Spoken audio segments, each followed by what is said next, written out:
It was a dark night. The walls of the prison were cold and damp.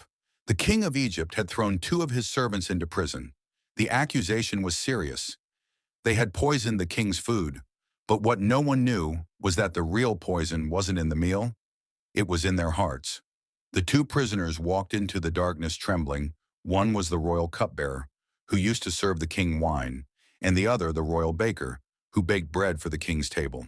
Inside the same prison was another man, calm, radiant, and graceful even in chains.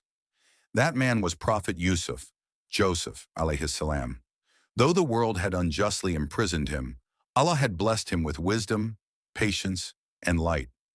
Yusuf, A.S., looked at the two troubled men and asked gently, "I see sadness on your faces. Tell me, what's bothering you?" The cupbearers sighed and said, "We've been accused of poisoning the king's food, but maybe we ourselves are victims of someone else's plan." The night passed in silence, but inside the prison, dreams were born.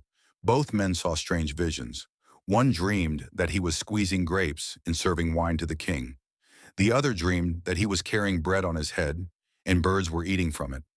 When the morning light came, they hurried to Yusuf, A.S., and said, "O Yusuf, you are a truthful man.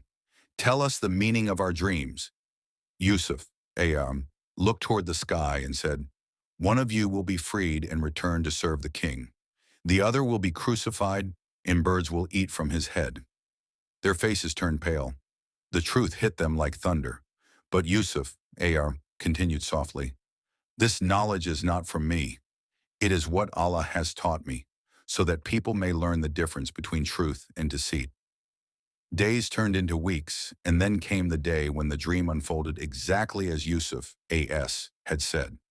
The king ordered the cupbearer's release and restored him to his position. But the baker was executed. People were astonished. How could Yusuf have known all this? Someone told the king, "That man you imprisoned, he is no ordinary prisoner. He is a prophet of Allah. His words are pure truth." And so, from the darkness of the cell, light began to spread across the palace. That moment revealed a timeless truth, the law of intention and consequence. If your intention is poisoned, your outcome can never be sweet. The poison that was meant for the king never reached him, but the poison that lived in their hearts returned to destroy them. Such is the justice of Allah. It may come late, but it never fails. The story of Yusuf, A.S., teaches us, if your heart is pure, even a prison can feel like paradise. But if your heart carries envy and deceit, even a palace becomes a prison. In the eyes of Allah, your intention matters more than your appearance. So never plant the seed of poison for another, because with time, that poison will grow in your own destiny. And remember, those who keep their hearts pure, Allah raises them from the darkness of a cell to the glory of a throne, just as he did for Yusuf, EIS. This story is not from the past, it's a mirror for today's world. The poison of bad intention still ruins lives, and the purity of heart still lifts souls toward the heavens.